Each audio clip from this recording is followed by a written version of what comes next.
Bismillahirrahmanirrahim. Welcome to International Islamic University, Islamabad School's Sahiwal Campus online lectures. This is the lecture of Pakistan Studies for grade pre-9th, and in Pakistan Studies we are doing our unit number 1, which name is Ideological Basis of Pakistan. Dear students, this is the lecture number 1 given to you online from this subject Pakistan Studies from unit number 1. Okay, in this lecture we will move towards the page number 7 of your textbook of Pakistan Studies, where the topic of elements of ideology of Pakistan begins, and in this lecture we will cover the topic of elements of ideology of Pakistan. Okay, dear ninth students, you already have learned that what does ideology mean and what was the ideology of Pakistan. The ideology of Pakistan refers to attainment of a separate land which Muslims of the subcontinent can preserve Islamic rules and ideals in the light of Quran and Sunnah and spend their lives under the glorious principles of Islam. किसी भी state को Islamic state हम कब कह सकते हैं? जब उसके स्टेट लेवल के जो डिसीजंस हों वो इस्लामिक रूल्स के मुताबिक हों, जब वहाँ पे जो लॉज हैं वो इस्लामिक रूल्स के मुताबिक बने, कुरान और सुन्ना के मुताबिक बने, और लोगों को मुकम्मल आज़ादी हासिल हो कि वो अपने इस्लामिक लॉज और इस्लामिक प्रिंसिपल के मुताबिक अपनी लाइफ स्पेंड कर सकें. And this was the same ideology of Pakistan. The ideology of Pakistan is based on Islamic philosophy of life. Okay, dear ninth students, I am going to read this topic from page number 7, Elements of Ideology of Pakistan. I hope you already have opened page number 7. So begin the reading with me. The ideology of Pakistan is based on the Islamic philosophy of life, beliefs, worships, rule of law, brotherhood, equality, justice and fairness are the elements of ideology of Pakistan. These elements are discussed below. ये जितने भी elements इस paragraph में हमें बताए हैं इनकी हम अब डिटेल पढ़ने जा रहे हैं. First one is beliefs. क्या है इस्लामिक बिलीव्स? सबसे पहले आ जाते हैं 5 पिलर्स ऑफ इस्लाम. सबसे पहला जो बिलीफ है वो क्या है? तौहीद है, कि वहदानियत, कि हाँ अल्लाह के सिवा कोई इबादत के लायक नहीं और वही ऑल माइटी है, वही ऑल पावरफुल है. This is the very first belief of a Muslim. और आइडियोलॉजी ऑफ पाकिस्तान का सबसे पहला फर्स्ट एंड फॉरमोस्ट जो एलिमेंट है वो ऑफ कोर्स क्या है? Beliefs. I am going to read from your book. Read it with me. Beliefs include Tauheed, Risalat, Akhirat, angels and belief in holy books. This set of beliefs is called faith. आप लोगों ने ईमान मुजम्मल और ईमान मुफस्सल पढ़ी है. उसमें आपने क्या पढ़ा है कि ईमान क्या होता है? कि अल्लाह पे ईमान लाना, उसकी वहदानियत पे ईमान लाना, तमाम रसूलों पे ईमान लाना, उसके तमाम एंजल्स पे, तमाम हॉली बुक्स पे. इससे क्या होता है? ईमान मुकम्मल होता है, जिसे इंग्लिश में क्या कहते हैं? Faith. This set of beliefs is called faith. Tauheed means that almighty Allah is the creator and the ruler of the entire universe. He is one and unique. He has no partner and nothing is beyond his knowledge. अल्लाह ताला के knowledge से बाहर कुछ भी नहीं है, क्योंकि ये सारी यूनिवर्सेस उसी की तो बनाई हुई हैं, तो जिसने खुद बनाया है उसके नॉलेज से बाहर तो कुछ नहीं हो सकता ना. And he is the all powerful. सूरह बकरा आयत नंबर 20. इन्नल्लाह अला कुल्ली शैइन क़दीर. क्या मतलब है इसका? Surely Almighty Allah is all powerful to do everything. सूरह बकरा आयत नंबर 30. इसमें क्या डिस्क्राइब्ड है? Indeed, I will make upon the earth a खलीफा. ये किसके बारे में है? ये ह्यूमन बींग्स के बारे में है. जब अल्लाह पाक ने अपने फरिश्तों के सामने ये अनाउंसमेंट की कि मैं ज़मीन में अपना एक ऐसी मखलूक पैदा करने जा रहा हूँ जो कि खलीफा होगा, जो मेरा नायब होगा. The status of man is viceregent of Almighty Allah. Here viceregent means Khalifa, Naib. Therefore, it is essential for the Muslims to follow the commands of Almighty Allah. The belief in the omnipotence of Almighty Allah and subordination of man makes it clear that man is capable of the extent of his power, but real power rests with Almighty Allah. Okay, इसका क्या मतलब है? ऑमनीपोटेंस means कोई ऐसी power, कोई ऐसी ज़ात जिसके पास ही तमाम पावर हो, ऑल पावरफुल। ऑमनीपोटेंस ऐसी, ये उस ज़ात की एडजेक्टिव है जिसके जो कि ऑल पावरफुल है, ऑल माइटी है। और and the subordination of man makes it clear that man is capable of the extent of his power, के इंसान जो है, ह्यूमन बींग्स जो हैं, उनको एक लिमिटेड पावर दी गई है। उस लिमिटेड पावर के अंदर रह के ही डिसीजंस ले सकता है या कोई भी एक्शंस परफॉर्म कर सकता है। बाकी सारी की सारी पावर्स किसके पास हैं? The real power rests with almighty Allah. Man should act according to his power and leave the result to almighty Allah. के इंसान के हाथ में अल्लाह ताला ने जो दिया है वो सिर्फ उसकी कोशिश है, और जो रिजल्ट्स हैं वो अल्लाह पाक के हाथ में हैं। Belief in the Risalat means believing in all the Rasuls, prophets alayhi salatu wassalam al ajmain, in order to enter the realm of Islam. Realm of Islam means the circle of Islam. In order to enter the realm of Islam, it is essential to accept the Risalat wholeheartedly and not to doubt it in any way. Believing in the Muhammad Khataman Nabiyyin sallallahu alaihi wasallam as the last Rasul and believing that no Rasul will come after him sallallahu alaihi wasallam is an essential part of believing in the Risalat, and whoever denies it cannot be a Muslim. कि रिसालत पे ईमान का क्या मतलब है? ये तो ईमान लाना कि अल्लाह ताला ने इतने रसूल और नबी भेजे हैं जो कि अल्लाह का पैगाम लेके आए हैं। उसके साथ साथ इस बात पे भी ईमान लाना कि हज़रत मोहम्मद सल्लल्लाहु अलैहि वसल्लम अल्लाह के आखिरी नबी हैं और उनके बाद और कोई रसूल या पैगंबर नहीं आएगा। और जो इस बिलीफ से डिनाई करेगा, it can not be a Muslim. Okay, this was the first element. In this element we covered the topic of beliefs, and the second element is pillars of Islam. Okay, dear students, आप लोग reception 1 से अब तक pillars of Islam पढ़ते आए हैं. You already know what are the pillars of Islam. First one is Tawheed, then prayer, then zakat, then Sawm, and then Hajj.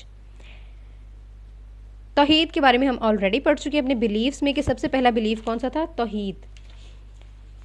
Belief in Towhid and रिसालत is the first pillar of इस्लाम, जो कि आप कलमा शहादत में भी बोलते हो कि मैं गवाही देता हूँ कि अल्लाह के सिवा और कोई इबादत के लायक नहीं और मोहम्मद सल्लल्लाहु अलैहि वसल्लम अल्लाह के आखिरी नबी और पैगंबर हैं.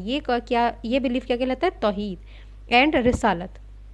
द सेकेंड पिलर इज़ नमाज, prayer. Almighty Allah has commanded prayer in many places in the Quran. कितने दफ़ा कुरान में जिक्र आया नमाज का? Almost 700 times. It is obligatory to perform the prayers at the prescribed times. Almighty Allah has instructed in Quran. Surah Nisa ayat number 103. इसमें अल्लाह पाक ने क्या फरमाया है? Verily, prayer is obligatory for Muslim in accordance with the fixed timing.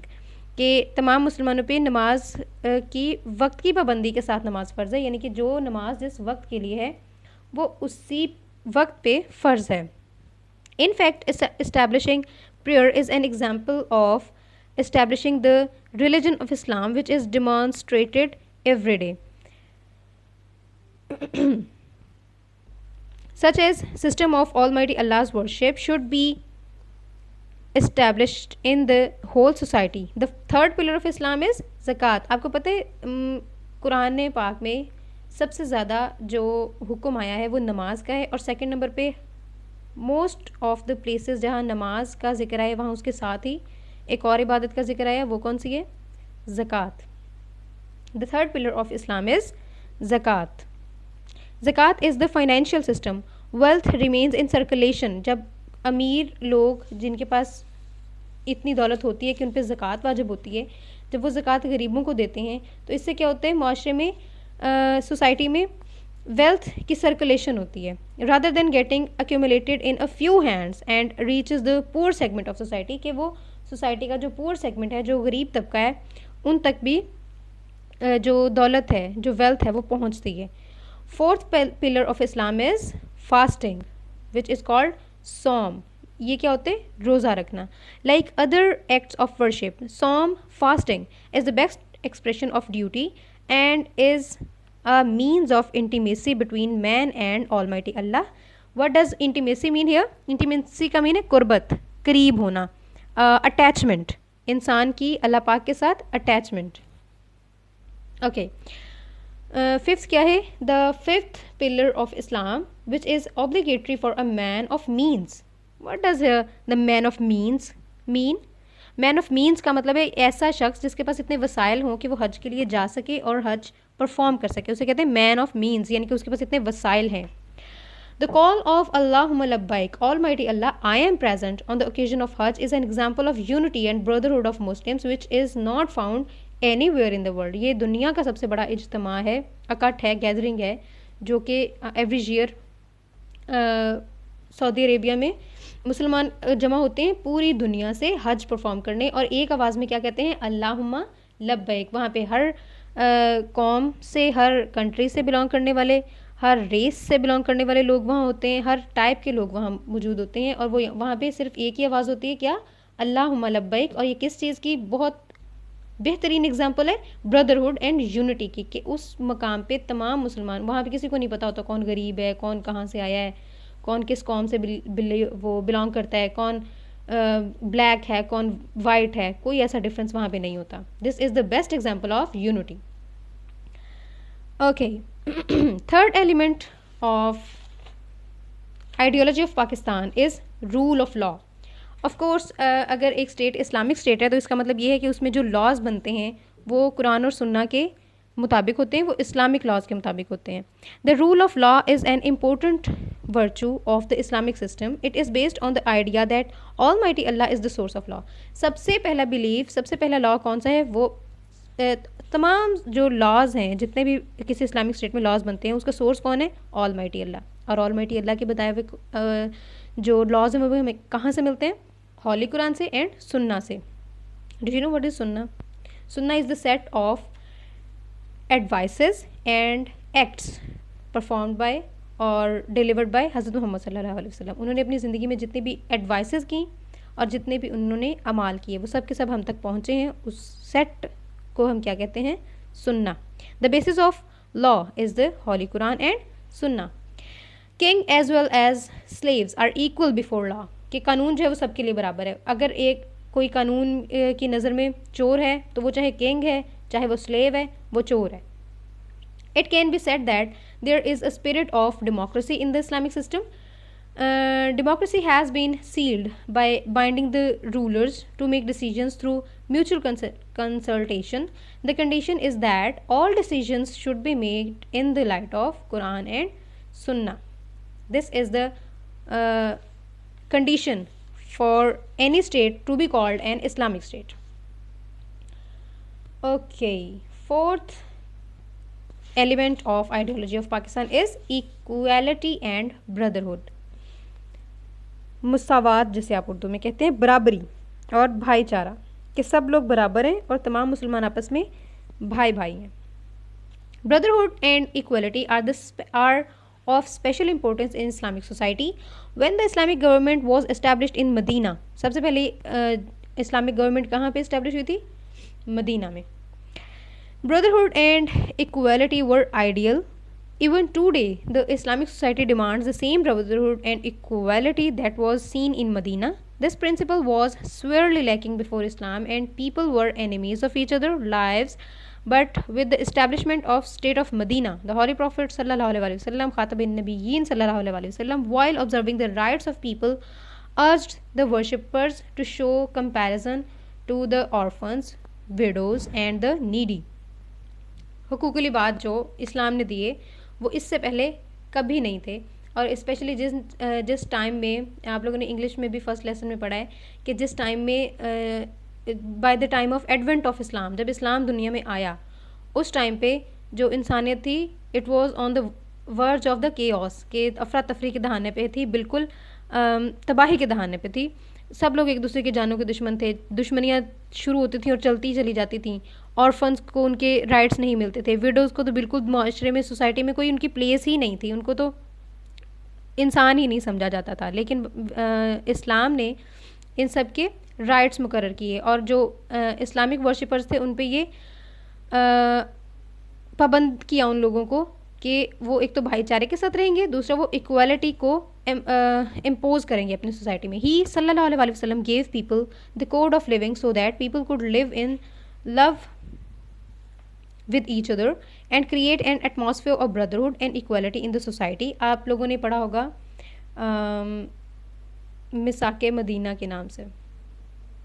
अंसारे Medina और महाजरीन मक्का का आपस में एक भाईचारे का मुआहदा हुआ था, जिसमें आप वसल्लम ने जो अंसार थे मदीना के, उनको जो इमिग्रेटेड मुस्लिम्स थे जो मक्का से आए थे, उनको आपस में भाई भाई बना दिया था. वहाँ से ब्रदरहुड का जो इम्प्लीमेंटेशन थी वो स्टार्ट हुई. He explained the system of Zakat and charity and forbade usury because do you know what does usury mean? It means सूद.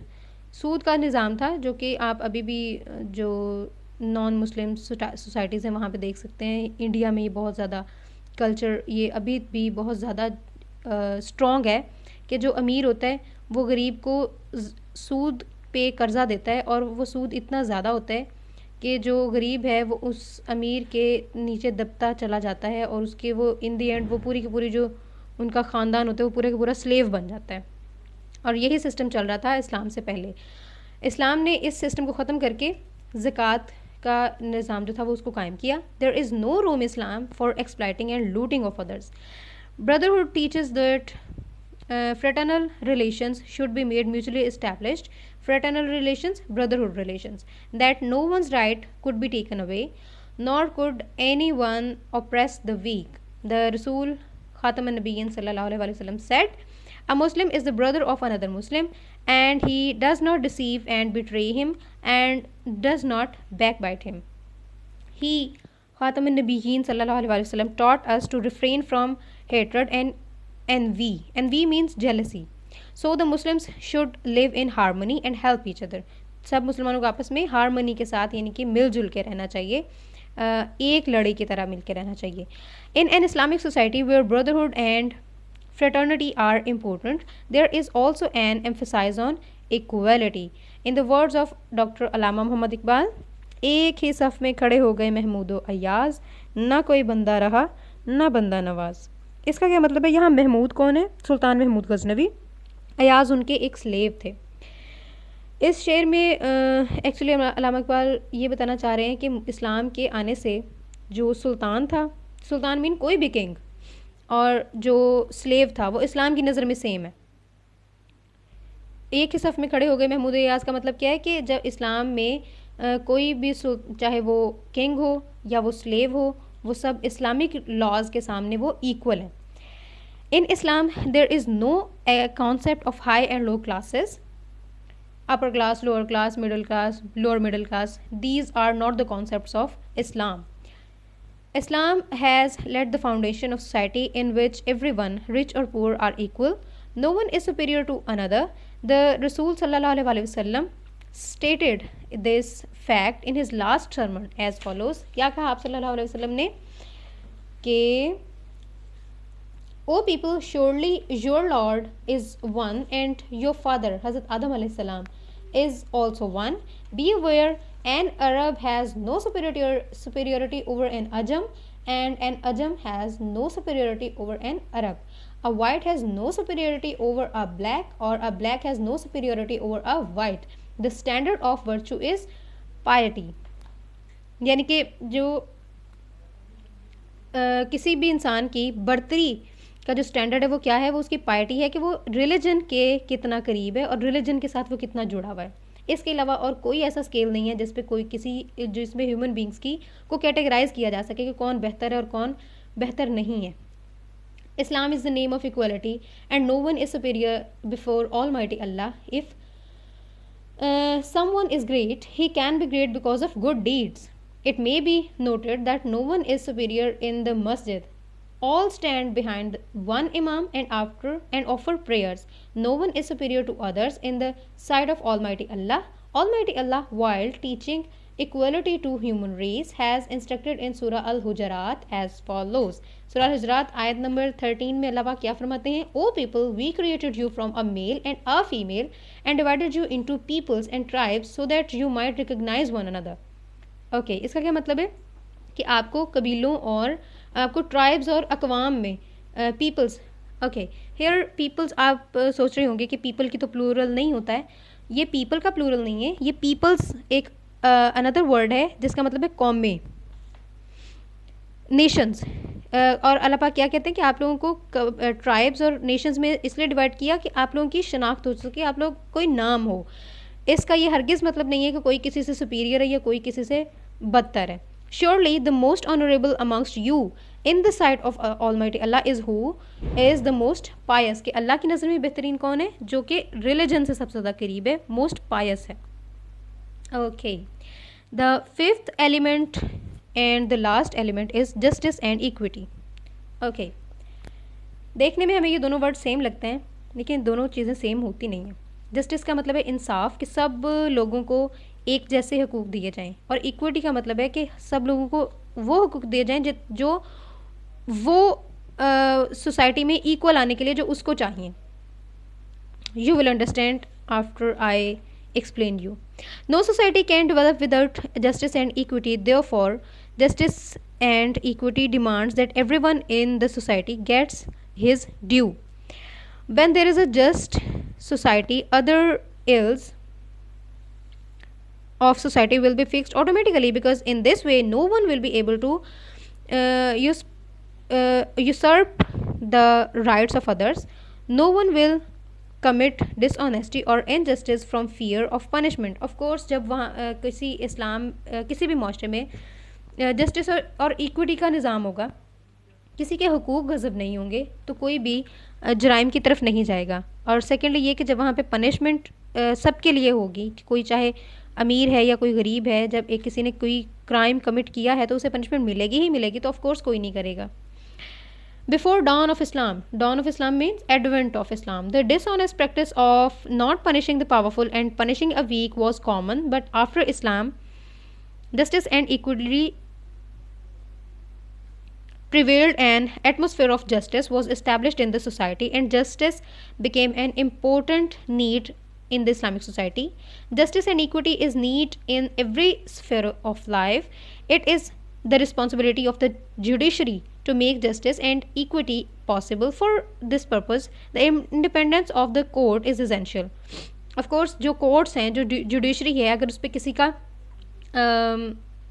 गुलबा नहीं होगा, कोई उस पर dominant नहीं होगा, तो वो fair decisions करेंगे. There should be no political pressure on the judges so that law could be applied equally to all. The punishment should be for everyone, rich or poor, according to crime. The Rasul Khataman Nabiyyin sallallahu alaihi wasallam said that the nation that abandons justice is doomed to destruction or ruin. कि ऐसा माशरा जहाँ पे justice नहीं होता वो तबाह हो जाते हैं. The Rasul sallallahu alaihi wasallam has left many examples of justice which are the model for the world. Once a woman from a tribe of Banu Makhzum stole and Holy Rasul sallallahu alaihi wasallam was approached. हुआ क्या, उस आप लोगों ने already ये पढ़ा होगा कि बनु मखजूम की खातून थी जिन्होंने चोरी की थी. अब ये एक ऑनरेबल कबीला था, ऑनरेबल ट्राइब था. उन लोगों ने हुज़ूर पाक सल्लल्लाहु अलैहि वसल्लम को अप्रोच किया कि इसको पनिशमेंट ना दी जाए, तो हुज़ूर पाक सल्लल्लाहु अलैहि वसल्लम ने क्या कहा? The nations before you were destroyed because when an influential person committed a crime, he was not punished, but when an ordinary person committed a crime, a limit was imposed on him. कि जब कोई मशहूर, कोई influenced कोई crime करता था तो उस पर किसी किस्म का उसको पनिशमेंट नहीं मिलती थी, लेकिन जब कोई कमज़ोर इंसान कोई क्राइम करता था तो उस पर हदूद लग जाती थी लॉ की. I swear by almighty Allah that even if Fatima बिनते मोहम्मद खातमुन नबिय्यीन सल्लल्लाहु अलैहि वसल्लम has stolen it, I would have cut off her hand. This is the best example of justice. The importance of justice and equity cannot be denied because our society progresses by leaps and bounds when there is a rule of law. Dear grade 9 students, what is the meaning of leaps and bounds? Do you remember? Leaps and bounds का मतलब है दिन दुगनी रात चुगनी तरक्की करना। आप ये ऑलरेडी लर्न कर चुके हैं। बाय लीप्स एंड बाउंड्स का क्या मतलब? दिन दुगनी रात चुगनी तरक्की करना। Okay, this is the end of today's lecture. We have covered the elements of ideology of Pakistan. Okay, come to page number 17. Here in write detailed answers. Question number 2 is explain the elements of ideology of Pakistan in detail. In today's lecture we covered this whole topic, so you will write down this in your register and will learn this complete topic, because this is the answer of question number 2. Write detailed answer. Question number 2, explain the elements of ideology of Pakistan in detail. Note it down in your diary as your homework and get it done by the next lesson. End of the lesson. Good luck. Allah Hafiz.